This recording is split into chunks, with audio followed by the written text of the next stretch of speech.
감사하신 아버지 하나님, 오늘 귀한 말씀을 허락하여 주시고 저희가 여로보암의 길을 쫓지 아니하고 또 올바른 선택을 할 수 있도록 성령님께서 저희 가운데 내주 동행하여 주시고 또 날마다 충만함을 덧입고 올바른 분별력을 가질 수 있도록 도와주시옵소서.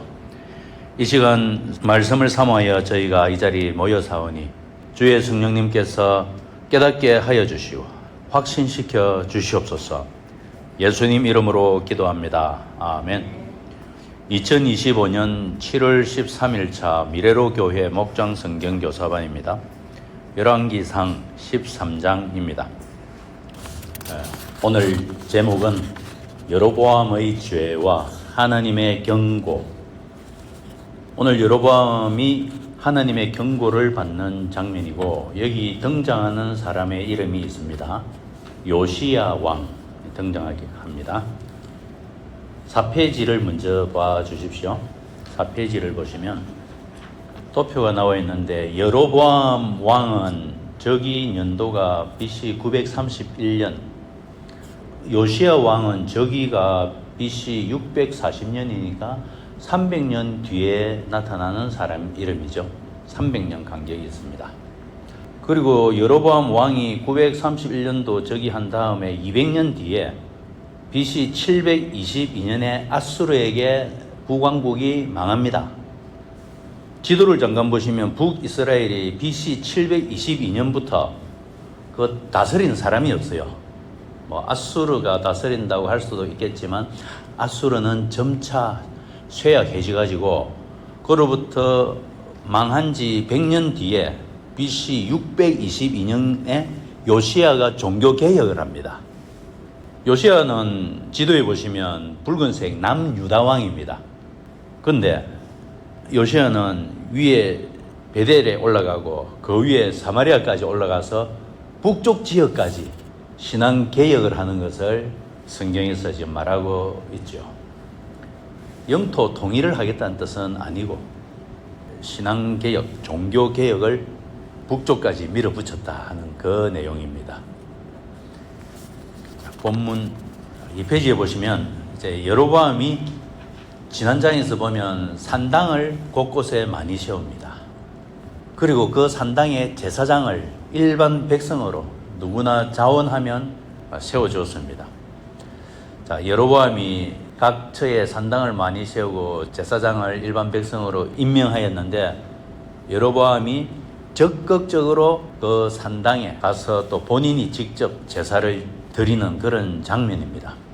그래서 1절에 보시면 제단 곁에 서서 분향을 하고 또 제물도 태우고 제도 만들어지고 하는 그런 광경이죠. 지금 그렇게 하고 있는데 하나님의 사람이 유다로부터 베델로 왔습니다.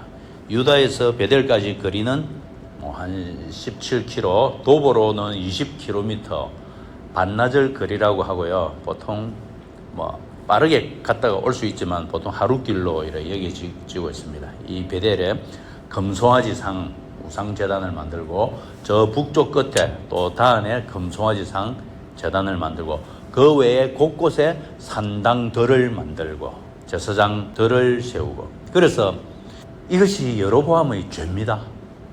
여로보암은 성경에서 주범이다 이렇게 말하고 있습니다. 북왕국 멸망의 주범, 북왕국이 범죄하고 멸망으로 들어간 주범 여로보암이다 이렇게 성경에서 지금 기록하고 있죠. 여로보암은 잘못된 종교 정책을 시행하고 끝까지 그것을 밀어붙일 뿐만 아니라 이것을 전국적으로 확산되도록 본인이 가장 힘쓴 자다. 우상숭배자고. 그런데 하나님께서 그에게 회개의 기회를 안 주셨나? 많이 주셨습니다. 돌이키지 않았고 그 가문은 멸망했습니다. 2절에 보시면 300년 뒤에 요시야라는 왕이 나타날 것이다. 그리고 그 곳곳에 세운 산당과 그 제사장들 다 죽일 것이다. 그리고 그 이전의 제사장들이 묻혀있는 묘실, 우상 숭배 제사장들의 그 묘실에 있는 뼈도 다 꺼내서 태울 것이다. 네, 그게 4페이지에 보시면 본문은 개역 개정으로 나와 있고요. 그렇게 한 내용이 기록이 되어 있고 그 아래쪽에 설명이 나와 있습니다. 요시아가 왜 북이스라엘 땅 사마리아까지 올라가 산당을 헐었는가. 그런데 그 와중에 요시아가 개역개정 열왕기하 23장 16, 17절에 보면 300년 전에 하나님의 사람이 유다에서 올라와서 베델에 있는 이 제단에 대해서 심판을 예언했다 하는 내용을 요시아가 종교개혁 하던 와중에 알게 되었습니다. 그래서 그 내용이 열왕기하에 그대로 기록이 되어 있습니다. 자, 다시 이 페이지로 돌아오셔서 그래서 여로보암 왕은 극국적 종교 행사를 방해하는 이 하나님의 사람, 아마 이 사람은 젊은 선지자인 것 같습니다. 이 사람을 향해서 손을 내밀면서 저자를 잡아라 했지만 손이 순간적으로 신경이 마비되고 움직일 수가 없는 그런 상황이 되었습니다. 그랬을 때 그 사람이 말한 대로 제단은 쫙 쪼개지고 또 태운 재가 막 쏟아져 내리고 하나님의 선지자가 한 말이 빈말이 아니라는 것을 지금 즉각적인 징표로 지금 보여주고 있습니다. 그러면 왕은 깨닫고 회개해야 되는데 6절에 보면 왕의 손이 회복되어서 예전과 같이 되었다. 손은 회복되었지만 심령이 회복되었다는 구절은 없고요. 7절에 특별히 나와 함께 집으로 가서 피곤을 풀도록 합시다. 선물도 주고 싶소. 이것은 이 사람을 회유해서 자기 종교 정책을 지지해주는 사람으로 부탁을 하려고 여로보암 왕은 자기가 가지고 있는 이 이념을 버리지 않습니다. 자, 다음 박스 보시면 이 하나님의 사람이 이렇게 심판을 선포하고 즉각 자리를 떠나서 유다로 돌아가야 되는데 좀 어물쩡거렸다는 장면입니다. 거기서 일어난 일이죠. 박스 보시면 베델에 사는 예언자는 하나님이 보낸 사람은 아닌 것으로 보인다. 요 베델에 사는 늙은 예언자가 있는데 이 사람은 하나님께 속한 사람은 아닌 것으로도 보인다 이러는데 정체가 좀 불명확하다 이래 말합니다. 정체 불명. 왜 그런 말을 하는가 하면 이 예언자가 11절에 보면 아들들이 여로보암의 종교 행사에 참가한 것입니다. 자기는 안 갔지만 그 아들들이 이 종교 행사에 참가한 것으로 봐서 이 사람은 여로보암의 우상 숭배 정책에 동의한 자가 아닌가. 그래서 입을 닫고 있는 사람. 아마도 예전에는 선지자였는지 모르지만 아마도 이 당시는 타락한 선지자가 아닌가. 어쨌든 정체가 좀 불명확하고 그리고 본문에서 역할은 자기 거짓말로 하나님의 어떤 그 말씀을 방해하는 역할을 하는 사람. 물론 나중에는 깨닫고 본인의 입으로 또 선포를 합니다만은. 그래서 이 베델에 사는 늙은 예언자는 여로보암의 종교 정책에 동의한 사람으로 그리고 자기 아들들을 적극적으로 여기에 보낸 사람으로 보입니다.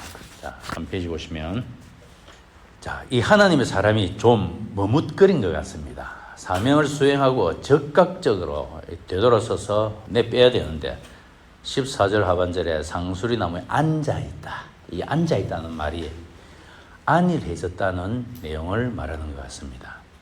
하나님의 사람을 발견하고 베델에 사는 늙은 예언자가 우리 집에 가서 잡숙 쉬고 가시지요. 15절에 이 늙은 예언자는 자기가 하는 이 말이 진정한 호의에서 한 것은 아니라고 보입니다. 왜냐하면 아들들을 통해서 그 내용을 이미 전해 들었습니다. 이곳에서는 밥도 안 먹고 물도 안 마시고 적극적으로 되돌아가라고 하나님이 명하셨다고 이미 들었으면서도 이렇게 말하는 것으로 봐서 이것은 어떤 선한 의도로 한 말은 아닌 것으로 보이지요. 그래서 왜 그랬을까? 그것은 명확하지 않습니다.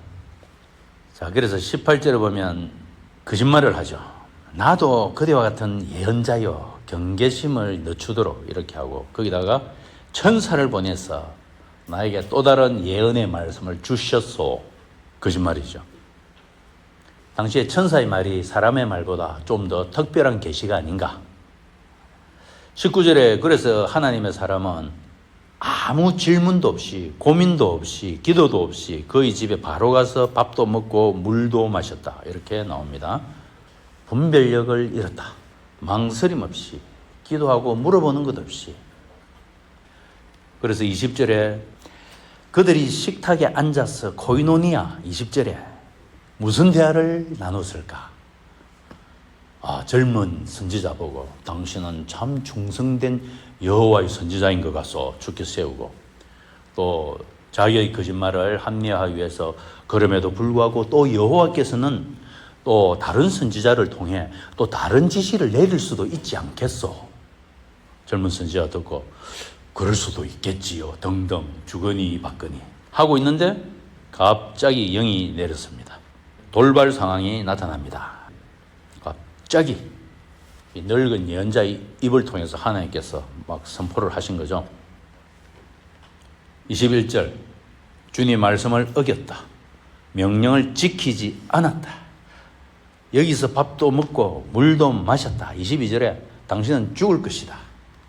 심판 선고가 갑자기 떨어진 것입니다. 코이노니아 하고 있는데 갑자기 심판 선고가 떨어졌으니 분위기가 급격하게 싸해졌겠죠.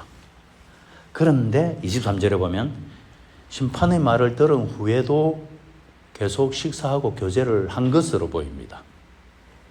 그것을 마치고 나귀등에 안장을 얹어주고 그 길을 떠났는데 사자가 나타나서 물어 죽였더라.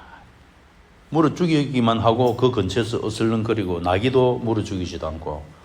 사자는 사냥이 목적이 아니었다.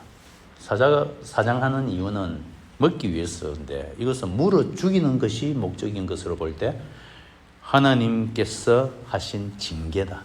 이것이 사자를 통해 바로 나타났습니다.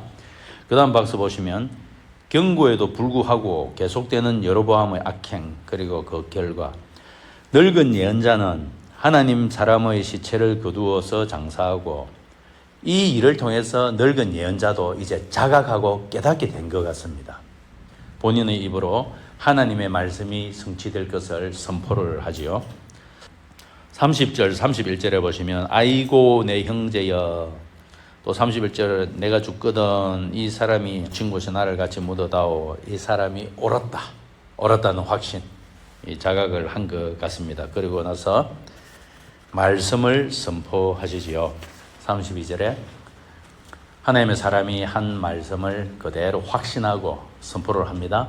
베델에 있는 제단과 사마리아 성읍 안에 있는 모든 산당을 두고 외친 그 말씀이 그대로 이루어질 것이다 하여, 본인이 하나님의 사람을 초대할 때는 이런 확신이 없었던 것 같은데 이제는 사자 사건이 있은 이후에 이 말씀을 확신하고 또 이렇게 선포를 하였습니다. 여기 32절에 사마리아 성읍 안에 있는 모든 산당 할 때 이 사마리아 성읍은 북이스라엘 전역을 대표하는 말이고요. 이 당시에는 아직 사마리아라는 신도시는 생기지 않았을 때입니다. 여로보암 이후 50년 뒤에 신도시가 생깁니다. 사마리아 신도시가 생기고 그로부터 멸망할 때까지 수도로 쓰임을 받지요. 그래서 후대 사람이 기록하면서 사마리아 성읍이라는 위치를 지금 기록을 한 것입니다. 자, 33절, 34절에는 여로보암의 선택을 볼 수 있습니다. 그 악한 길, 그 우상 숭배 정책인데 구체적으로 장막절 날짜를 바꾸고 8월 15일로 또 보통 백성으로 산당에 제사장을 세우고 다음과 베델에 금송아지 우상을 세우고, 그리고 본인이 가장 적극적으로 제사를 드리고. 왜 그랬을까요? 그렇게 하지 말고 다윗의 길을 쫓으면 네 왕조가 길리라 아이야 선지자를 통해서 예언을 받았습니다. 그 아이야 선지자를 통해서 다윗과 같이 하면, 그런데 그 반대로 베델과 단에 금송아지를 세우면 빨리 망할 것이다. 반대쪽으로 갔죠. 이 집안이 어떻게 되었습니까? 본인이 죽은 해가 910년입니다. 910년에 아들 나답이 왕이 되는데 나답은 왕이 되자마자 그 다음 해에 또 죽습니다. 암살되죠. 2대 만에 끝이 났습니다. 22년 만에. 다윗과 같이 섬기면, 그래서 북이스라엘 사람들이 예루살렘 성전에 예배도 잘 드리도록 오히려 도와준다면 네가 빨리 죽을 것이 아니고 네 왕조가 길어졌을 것이다. 못 믿었다는 거죠. 불신입니다. 네, 이 불신 때문에 멸망을 자초했습니다. 계간을 보시겠습니다. 유다에서 온 하나님의 사람이 베델 제단에서 여로보암에게 여호와의 심판을 선포하자 제단이 갈라지는 징표가 나타났다. 장차 유다 왕가에 요시아라는 왕이 날 것인데 그가 베델의 제단에 제사하던 제사장들의 뼈를 불사르리라는 심판 경고였고 이는 그대로 성취되었습니다. 하나님의 사람은 베델의 늙은 예언자에게 속아 하나님의 명령을 거스름으로써 하나님의 심판을 받아 죽었다. 하나님의 사람은 유혹에 넘어가 불순종했고 여로보암은 고집과 완악함으로 불순종했다. 서로 다른 상황이지만 불순종의 결과는 멸망임을 보여줍니다. 나눔을 보시면 제사보다는 순종이 낫다. 1절에 여로보암이 직접 제사를 집전하는 그 장면이죠. 여로보암은 왕의 권세로 제사장을 세우고 베델에서 스스로 제사를 드렸습니다. 하나님은 제단을 쪼개시고 재가 쏟아지게 하심으로 불순종한 제사를 하나님은 받지 아니하신다 하는 것을 적극적 징표로 보여주셨습니다. 두 번째로 정치적 계산보다 바른 신앙을 가져라. 여로보암은 신앙을 지킨다면 백성들이 예루살렘 성전에 잘 오고 갈 수 있도록 가만히 놔둔다면 권력을 잃지 않을까 두려워했고 결국 권력을 유지하기 위해 성전 제사를 왜곡시켰습니다. 하나님께는 계산보다 신뢰가 필요하다. 네, 그렇습니다. 왕으로 세우신 분도 하나님이십니다. 그리고 아이야 선지자를 통해서 말씀을 주신 분도 하나님이십니다. 그래서 하나님께 대한 신뢰, 바른 신앙이 필요합니다. 3번, 회개 없는 권력은 멸망한다.